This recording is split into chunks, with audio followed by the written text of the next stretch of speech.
I'm Jeremy. I am the ringmaster. Not to blow up egos or anything, but I am the reason of the haunt. My parents started it for me young, and I took it and ran with it and turned it into the beast that it is. My name is Shane. I play Killer Clown, and I am one of the builders of the haunt.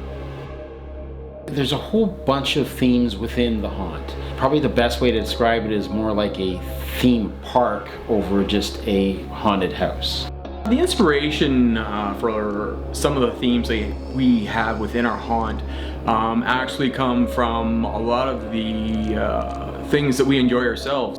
So we like to incorporate some of the well-known classic characters from way back when, that scared the older people when they were kids. Michael Myers, Jason, Freddy. Even this year we threw in Jason's mom to see if anybody would get the fact that she was the original Friday the 13th killer. It just really brings everybody back to their youth, their fun times.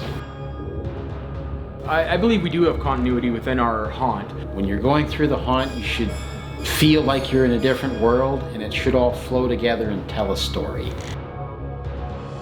For example, from our corn maze to the circus, we have a giant head of Crunchy the Clown. So it's letting you know you're leaving one area and this is what the next area is. We have static and animated props within the haunt. There's tons of props. I would say probably a good 65 to 70% of our props are handmade. We leave a lot of our materials outside for years before we even use it, just to get that natural, rotten, rusty look. We've done all of that sort of stuff, de-stressing of wood, painting in layers, using one paint over another, just watering it down so you get an old, weathered, washed look.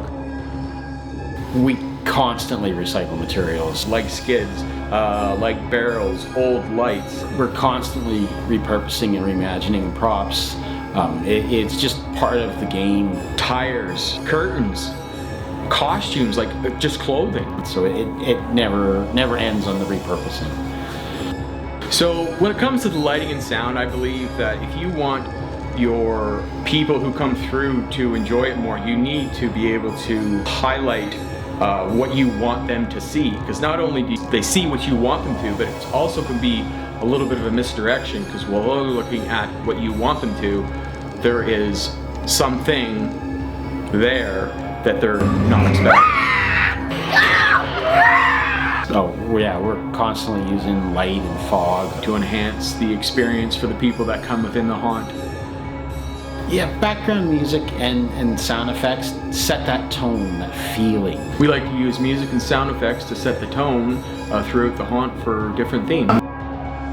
We have tons of live actors in our haunt. The live actors enhance the person's experience. This year we had over 60 volunteers helping out our haunt, from high school kids to adults. We have actors out on the queue line as well. We call them line walkers, to entertain and pre-scare the guests before they get in. It's what makes the haunt special. Keep them entertained, keep them scared, and it keeps everybody in a happy mood. Just to acknowledge the people that are behind me that help bring it to life, because they really do bust their butts to make it happen. Like, I couldn't do it without them. There's no way we could pull off what we do without the help of our sponsors, the help of our volunteers, the help of the community, and the help of the town. It is truly a full community effort on every part to make this happen. We have got such an amazing group of volunteers, and also our core group of haunt committee members that just made it very, very enjoyable. There's always lots of laughs, lots of creative ideas, but it's just the group of people is what makes it the most fun and interesting to be part of. The thing that I'm most proud of for this haunt would be the amount of people that actually attend the haunt now. Well, I think it brings the town of Shelburne a lot of joy. We had almost 5,000 people attend. It was nice to see the people come out, but the support that we actually get from the community now for the haunt is actually quite amazing. I love giving back. That's got to be the best reward of the all. We chose the food bank because that helps everybody, and it's easy. Everybody's got a can of soup in their cupboard, everybody's got a $5 bill in their pocket. We don't charge admission, donations are accepted, and we do really well just gathering food. You know, it's that low time after Thanksgiving, before Christmas, and the food bank is traditionally low on levels at that time. So it's a good little boost for them to get them through into the winter months. This year we raised just over $2,500 in cash, and we got over 4,130 pounds of food this year.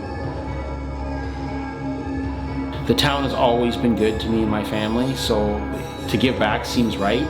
To give back to a community that you've been a part of your entire life, it just feels right. For a small town, population under 10,000, it's a pretty big boost. But it's just a reason for everybody to get out in October and be a little social and have some fun. We don't charge for our haunt, so there is no reason that you can't just come out and have a good time. And it's important.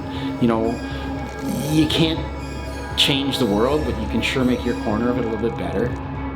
Sponsors are huge. They're very important to help us do what we can do and to help us keep doing it better.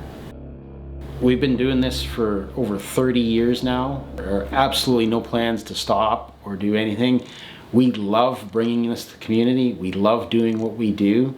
And at the end of it, I hope it becomes a generational thing. I have an 11-year-old son that I hope one day he can take the mantle and run with it, so we can truly build a generational legacy for this community.